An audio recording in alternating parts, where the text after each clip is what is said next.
avec Céline Lecoeur et Julien Planche qui vont nous parler de la production d'herbacées en espèces pures.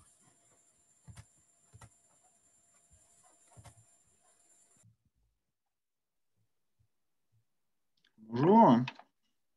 Bonjour. Donc nous, du coup, on va vous présenter la production d'herbacées en espèces pures, enfin ce qu'on fait plutôt en métier de semencier. Donc voilà, on est deux semenciers, comme l'a dit Stéphanie, dans la région, dans la zone Alpes, on va dire, donc Phytosem et Alvéole. Donc on va commencer par Phytosem. Donc Phytosem, nous, on est semencier. Défiler. Voilà. On est semencier à Gap depuis 1986. Donc, on était semencier à la base en semencier classique, agricole. On faisait des productions, luzerne, betterave, tout ça. Et on s'est un peu, plus ou moins après, intéressé aux problématiques de végétalisation. Parce qu'il y a eu l'essor un peu des pistes de ski, il y avait les centres d'enfouissement, les décharges en fait qu'il fallait revégétaliser. Et on s'est rendu compte que les espèces sauvages étaient beaucoup plus aptes à revégétaliser ces zones, parce que c'est des zones soumises à forte contrainte. Donc quand c'est en altitude, c'est la période d'enneigement. Quand c'est sur des sites d'enfouissement, c'est la faible hauteur de sol. En gros, on a une bâche plastique, 20 cm d'argile et 10 cm de terre végétale et pas d'arrosage. Donc, on s'est spécialisé là-dedans. Donc, ça passe par la production de semences et la conception et fourniture de mélanges de semences. Et aussi, on a on va dire une partie du travail qui sont les chantiers de revégétalisation clé en main qu'on fait sur des sites industriels. Et on a une petite activité aussi de triage à façon pour les agriculteurs du coin. Donc, pourquoi on est parti en production d'espèces pures?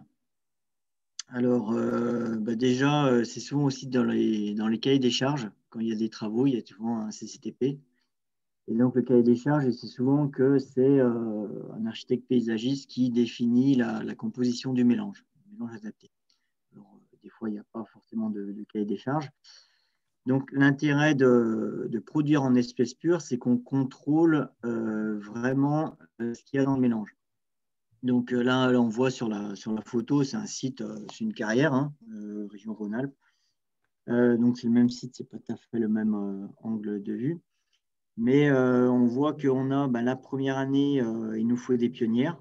Donc, nous, on va dire dans le cas de, si c'est un peu la marque végétale locale, on se sert des mycicoles. Donc, on voit en première année, on a surtout de l'agnelle qui pousse, un peu de coquelicot. Et ensuite, au bout de 2-3 ans, on a les vivaces, surtout les dicotes, qui installent et qui ferment le milieu. Ce qu'il y a, c'est que c'est des zones qui sont soumises à forte contrainte, parce que c'est de la terre qui est peu trop maniée. Et en plus, il faut avoir une certaine garantie de résultat parce que, comme on voit sur la photo, il y a des cailloux, il y a des engins en bas. Donc, il ne faut pas qu'il y ait d'érosion parce que ce serait bien qu'il n'y ait pas de cailloux qui tombent sur les gens qui travaillent en bas. Donc, il faut absolument que ça marche.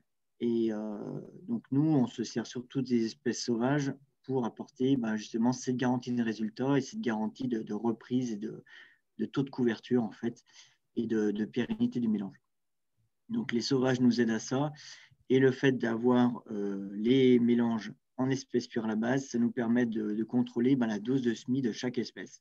On va apporter tant de graines de pionnières au mètre carré, tant de graines de bisannuelles, on va dire, au mètre carré, et tant de graines de vivaces. Et aussi tant de graines de légumineuses, tant de graines de graminées, et tant de graines d'autres dicotes, avec le choix du système racinaire. Et on essaye d'arriver, de recréer, on va dire, de manière un peu plus rapide une dynamique qui n'est pas naturelle, parce qu'on est sur des zones remaniées, mais on va dire une dynamique le plus proche en fait de l'évolution naturelle du lieu, sachant qu'il faut, il y a aussi des contraintes, il ne faut pas qu'il y ait d'adventices, on va dire, type Ambroisie, qui aillent sur le site. Donc, du coup, il y a ces contraintes-là à prendre en compte. Donc, pour faire ça, donc, le mémotier de semencier, c'est assez simple sur le papier. Donc, on a des lots de semences mères, issus de collecte ou de production. On les met en parcelles de multiplication. On fait la récolte. Après, il y a l'opération, séchage, tri, analyse, conditionnement. Et après, on fait le mélange. Donc, voilà, ça, c'est une ordre d'idée un peu des espèces qu'on fait. Donc, il y a surtout des principales espèces. Alors, ce que j'ai mis les principales espèces, c'est celles qui donnent de bons résultats en végétalisation. Parce que nous, le principal but, c'est quand même de garantir un résultat de végétalisation. On n'est pas du tout dans l'aspect esthétique, enfin, un peu en pelouse fleurie, mais ce n'est pas l'intérêt principal. L'intérêt, c'est qu'il faut que ça marche. Et il faut que ça marche. Et peu importe l'origine, peu importe le couvert, il faut qu'on ait un truc qui revégétalise. Donc voilà, donc on produit surtout pas spécialement beaucoup d'espèces, on va dire une quinzaine, mais par contre, c'est les espèces les plus ubiquiteuses qui vont passer de partout. On a des espèces plus méditerranéennes comme le Coronopus ou le Brachypode, et des espèces, on va dire, plus montagnardes comme la Kili millefeuille, choses comme ça. Donc ensuite, on fait également des collectes en milieu naturel. Ça, c'est plutôt pour les espèces un peu ciblées. Quand on a des problèmes, par exemple, on va collecter par exemple du trèfle alpin quand on est sur une pelouse d'altitude en milieu acide. On va collecter par exemple du brachypode rameux quand on est sur une zone très sèche en milieu méditerranéen. Donc pour l'instant, on collecte, alors c'est une partie qui a beaucoup augmenté parce qu'on a de plus en plus de demandes de variétés spécifiques. Donc voilà, on est à peu près à 1 tonne par an collectée. Alors c'est collecte soit manuelle, soit mécanique, la moissonneuse ou machine de collecte. Donc ça, c'est une petite description des moyens en place. Il faut savoir que c'est des moyens qui sont quand même assez lourds parce qu'il y a quand même un gros volume de collecte. Quand on va collecter par exemple une prairie, on est vite avec 2-3 mètres cubes à l'hectare. Donc, il faut quand même des gros volumes pour sécher, pour trier. Il faut savoir aussi qu'il y a certaines espèces qui sont soumises à réglementation. Donc, il y a les espèces à réglementation obligatoire commercialisées sous forme de variété. Mais aussi, on peut utiliser des espèces végétales locales qui sont également soumises à réglementation auprès du CNIS. C'est le cadre des semences commerciales. Donc, par exemple, le sainfoin, le plantain lancéolé.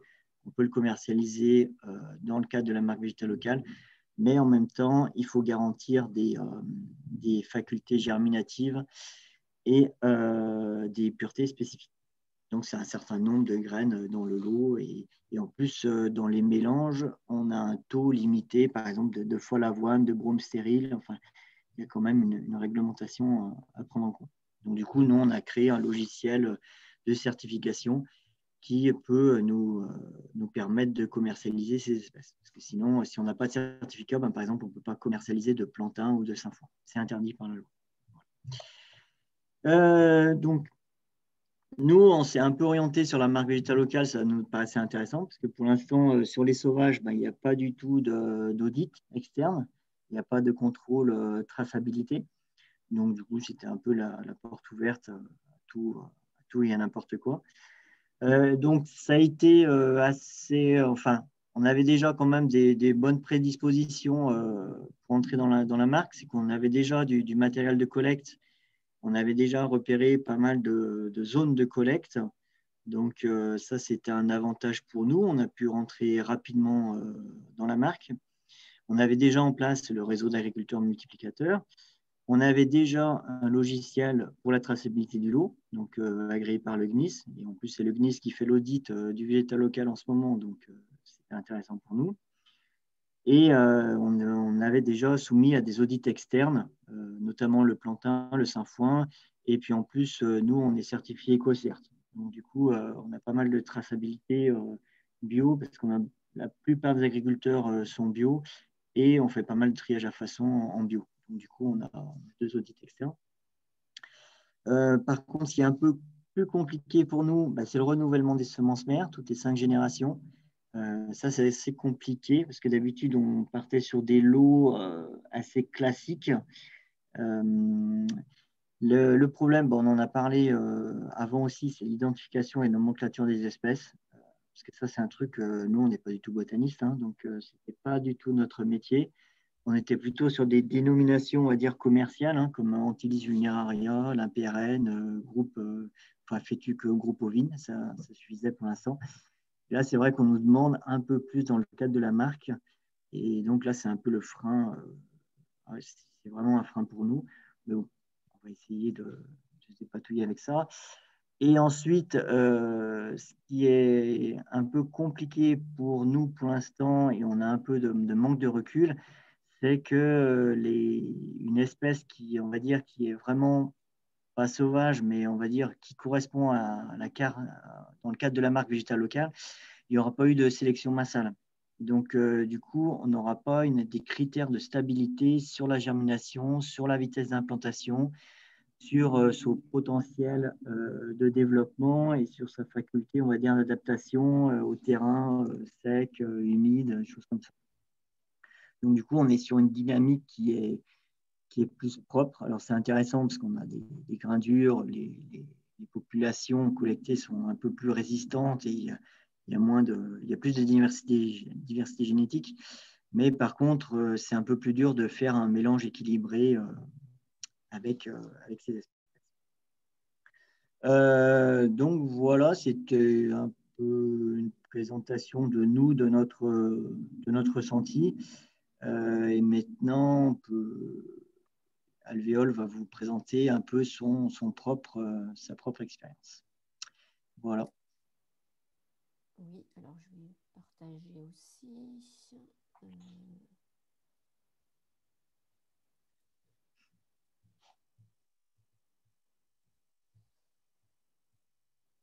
Alors voilà, donc je pense que vous devez voir maintenant. Bonjour, donc je vais prendre la suite de Julien.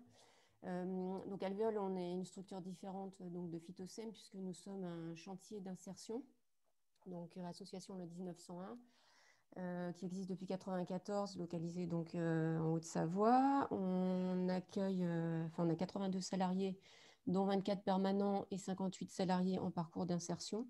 Donc ils sont en contrat à durée déterminée, CDDI de 4 à 24 mois.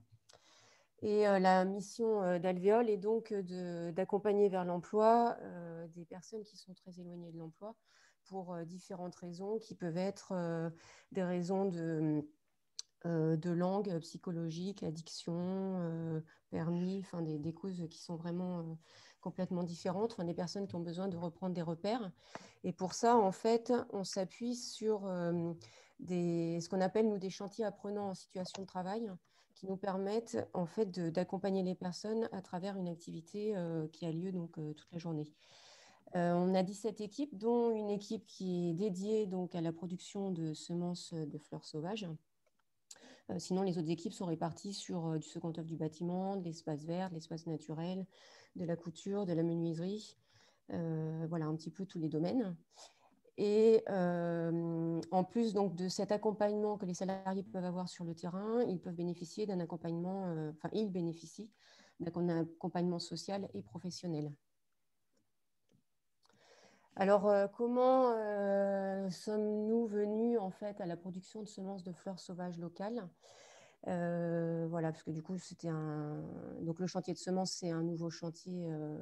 Il n'est plus si nouveau, mais il était nouveau à l'époque. En fait, Alvéole a commencé à produire des semences dans le cadre d'un programme Interreg franco-suisse qui s'appelait Fleurs locales, qui a donc été soutenu par le Fonds européen de développement régional et le département de la Haute-Savoie. L'objectif de ce projet, c'était donc de reconquérir la biodiversité par deux grands axes. Donc, la création et le développement d'une filière de semences fleurs sauvages locales en France, puisque en Suisse, elle est déjà développée depuis une trentaine d'années. Et puis, de travailler justement sur la revégétalisation, tester des mélanges, donc notamment à travers des sites tests et des sites pilotes, et sensibiliser à la fois les acteurs utilisateurs de ces semences ou futurs utilisateurs de ces semences, et puis sensibiliser les enfants au travers ou le grand public à travers d'actions d'éducation à l'environnement et au développement durable. Alors le projet, voilà, nous on a vraiment fait le choix dès le début du projet d'être végétal local. Donc la marque a été au départ portée par un semencier, enfin attribuée à un semencier, et comme le semencier est parti de notre groupement, en fait, voilà, Alvéole en est attributaire depuis décembre 2019. Donc ce que je n'ai pas précisé, voilà, c'est qu'on était 7 partenaires, 3 producteurs, 2 semenciers, une université et une association environnementale, donc pour pouvoir répondre à tous ces objectifs. Et donc on a commencé donc, à produire concrètement en 2016. Donc voilà, le programme est terminé depuis décembre 2019, mais l'activité continue pour nous, donc à travers des partenariats et des conventions avec les utilisateurs de semences. J'y reviendrai juste à la fin, plus en détail. Alors, qu'est-ce que ça a été pour nous, le lancement de la production de semences de fleurs sauvages? Ça a été d'abord de trouver du foncier, puisqu'on n'en avait pas. Donc là, on a du foncier qui est mis à disposition par différents types d'utilisateurs qui sont donc ATMB, Autoroute et Tunnel du Mont Blanc, donc sur des délaissés d'autoroute, un bailleur social qui est Haute-Savoie Habitat, une commune, la commune de Thiers, et un syndicat de rivière qui est le SM3A. Donc on est vraiment sur des terrains qui n'avaient pas d'usage agricole au départ et voilà, qu'on a transformé en production de semences. Bon, il a fallu les préparer, donc tracteur pour, au départ, sur la préparation du terrain. Et puis ensuite, on cultive par bande. Et donc, il y a certains moments, il faut passer sur des engins plus petits, type préparateur de sol ou même autoculteur, suivant les zones qu'on travaille. Ensuite, la deuxième étape, c'est donc l'amplification et la multiplication donc, des semences avec 2 voies dont on a déjà plus ou moins parlé rapidement. Qui sont ou le semis de graines en mini-motte et la replantation en plein champ ensuite, ou bien le semis de graines en semis direct. Concernant donc là, les graines qui sont semées sont donc des graines qui sont issues de collecte en milieu naturel, donc on va appeler des semences mères. Alors dans le cadre du programme, ce n'est pas nous qui avons fait les collectes en milieu naturel, c'était l'université de l'EPIA. Voilà, maintenant, ça fait 5 ans qu'on est lancé et c'est vrai qu'il va falloir qu'on renouvelle le stock de semences mères. Donc, il va falloir qu'on s'y mette ou qu'on travaille avec des collecteurs. Voilà, tout est ouvert pour l'instant. Je vous ai mis là quelques photos de semis de mini-motte. Ensuite, de la plantation en plein champ, comme je vous disais, en travail en bande, donc, ou en semis, ou directement en pleine terre ou sur bâche. Enfin, voilà, tout ça dépendra des espèces qu'on va planter. Et voilà, nous, on utilise ce qu'on appelle un tout-îlot, qui est un chariot autoporté qui nous permet d'être en position plus confortable pour planter. Mais on peut le faire directement, classiquement, sans rien, ou bien avec une planteuse. Et sur la photo à droite, vous avez du semi-direct qu'on fait avec un semoir manuel. Oula, je suis allée un peu vite. Ensuite, il y a une grosse partie de la production qui consiste en entretien des cultures et de la parcelle. Des herbages, etc. Et puis ensuite, on fait des récoltes. Donc, le but ultime, c'est donc bien la récolte des graines quand elles sont mûres. On peut faire des récoltes manuelles, donc fleur à fleur, ou des récoltes à l'aspirateur pour les espèces qui s'aspirent. Donc, on a même fait fabriquer par une junior entreprise un aspirateur autoporté que vous pouvez voir à droite.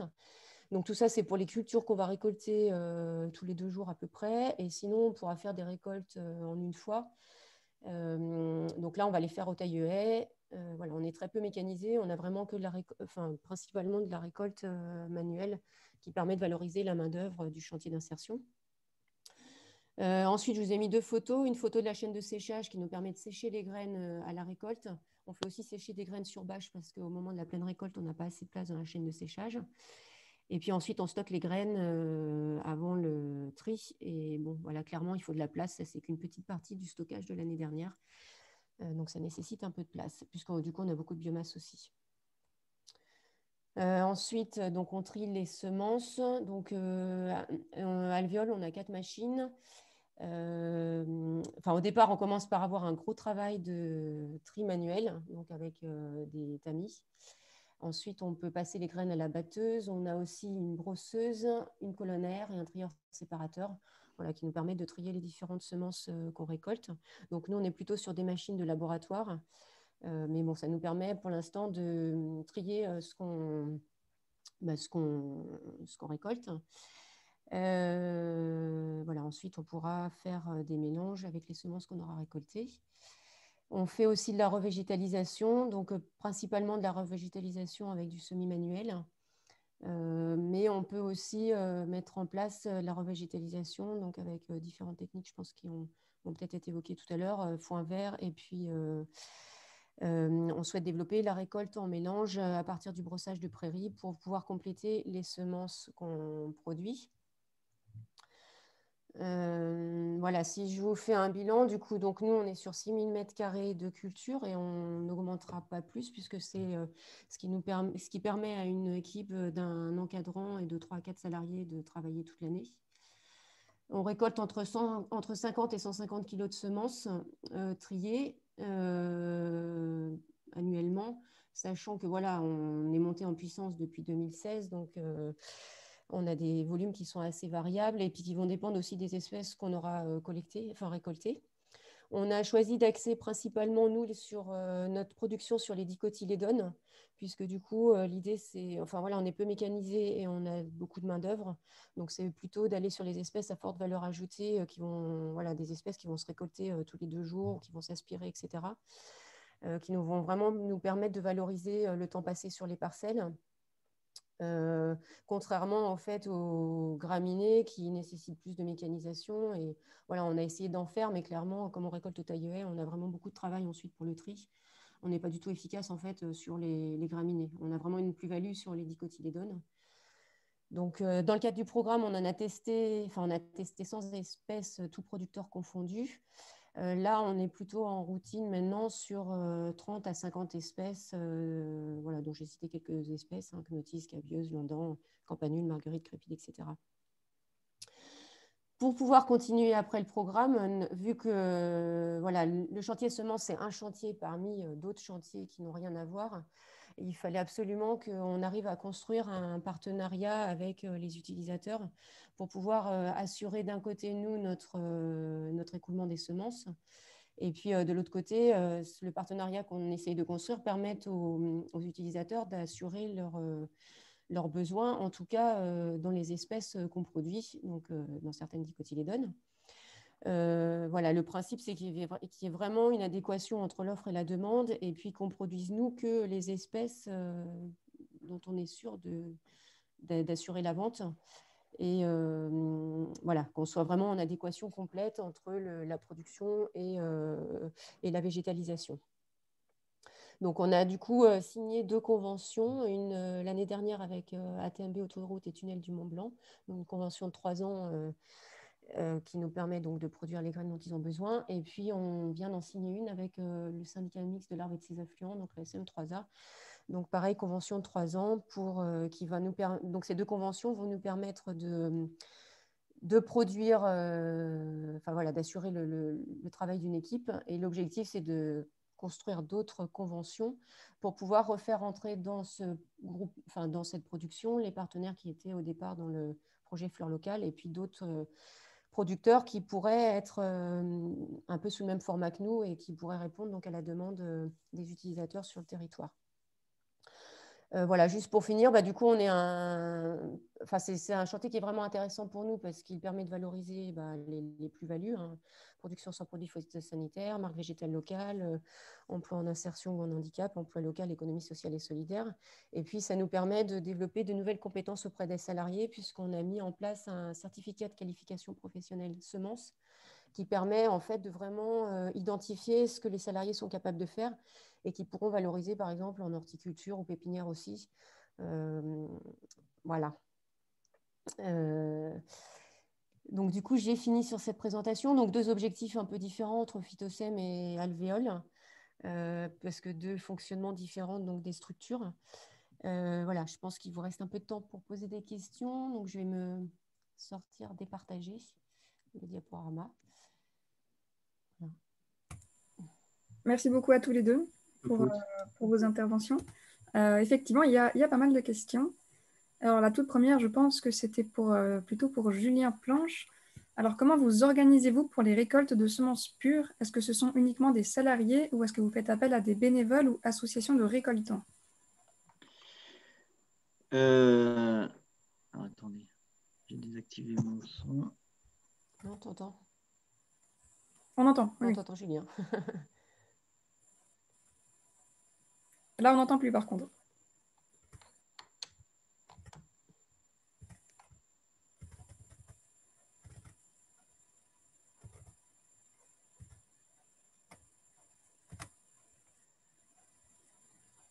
Julien, t'as perdu? Ok, là vous m'entendez? Voilà. Oui, voilà, on t'a Ouais, retrouvé. ça marche. Non, du coup, on a essayé de faire un peu appel à des associations, mais c'est assez compliqué parce qu'il faut leur montrer le site de collecte, il faut leur montrer, bien identifier la plante. Il faut vraiment leur dire les espèces qu'il faut pas ramasser. Par exemple, si vous ramassez un Broméa rectus et qu'il y a du brome stérile au milieu, il faut vraiment l'éviter parce que sinon, ben, vous allez pourrir votre lot et il sera intriable. Et donc, en général, c'est fait par les salariés. Donc, c'est plus simple. Et, alors après, s'il n'y a pas de souci pour acheter des lots de collecte, hein, mais bon, pour l'instant, ça s'est fait comme ça. Sachant que, pour l'instant, nous, les collectes, à la base, c'était uniquement pour notre production, hein. Donc là, on est un peu dans une phase de développement où on nous demande de plus en plus de collectes, vraiment pour des espèces bien précises. Donc, on va voir comment ça évolue. Pour l'instant, on arrive à le faire en interne, mais peut-être que dans 2-3 ans, on sera trop limité. Donc, ça dépend de l'évolution de la demande. Très bien, merci beaucoup. Alors, il y a une question qui a été répondue par écrit, mais je vais juste la redire pour tout le monde. Donc, pour un lot de semences mères, sur combien de sites différents prélevez-vous? Et donc, la réponse était entre 3 et 5 sites, c'est bien ça? Ouais, c'est ça. Ouais. Parce qu'en général, nous, si on recherche un lot de semences mères, on va essayer pour, on va dire, ensemencer en parcelles de multiplication entre 5000 et 1 hectare. Parce que sinon, on va être sur des petites parcelles, on va avoir un prix ensuite, un prix final de vente au kilo qui va être très, très cher. Donc, nous, on est sur des marchés végétalisation, donc on est souvent entre 10 et 20 centimes le mètre carré en fourniture de semences. Donc, si on est trop, trop déconnant par rapport à ça, ben, la marchandise, elle ne sera pas vendue et au bout de 4 ans, ben, on a fait tout ça pour rien parce qu'il faudra jeter le lot qui ne germera plus. Donc, c'est pour ça qu'on essaye d'avoir quand même des grosses quantités de semences mères. Donc, pour l'instant, en fait, le problème, nous, de la vente d'espèces sauvages, c'était le financier. Après, dans le cas de la marque, ça part un peu dans le technique et dans l'origine, dans le choix des espèces. Donc, si ça évolue dans ce sens, c'est bien. Voilà.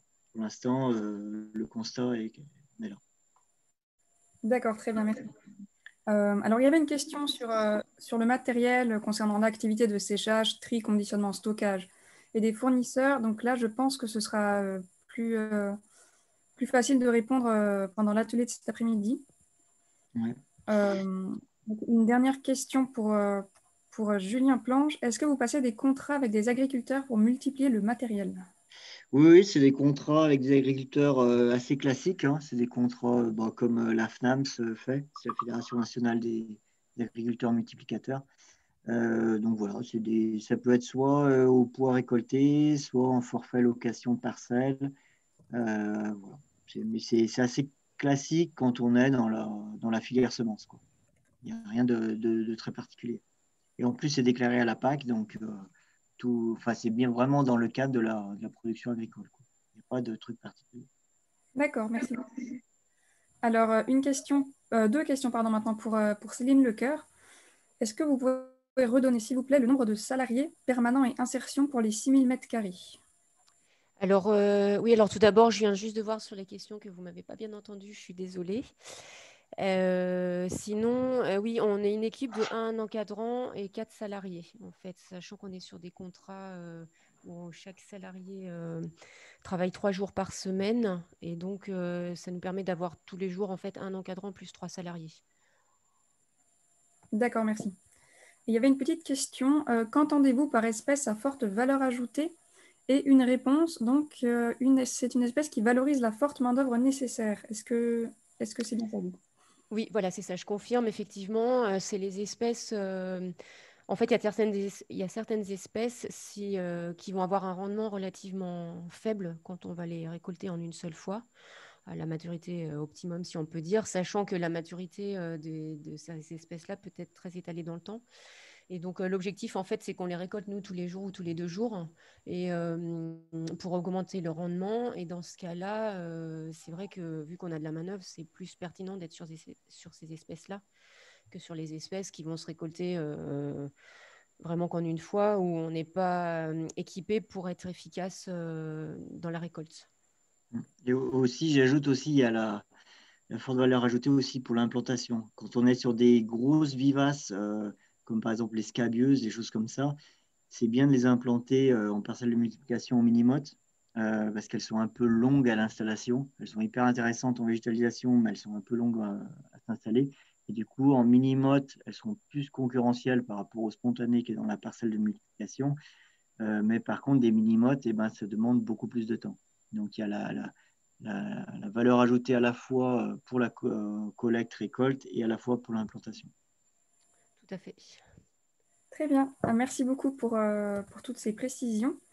Alors, je vous propose, donc, pour des informations supplémentaires, il y aura un atelier cet après-midi. Je vous propose qu'on fasse une petite pause et qu'on se retrouve à 11 h pour la suite.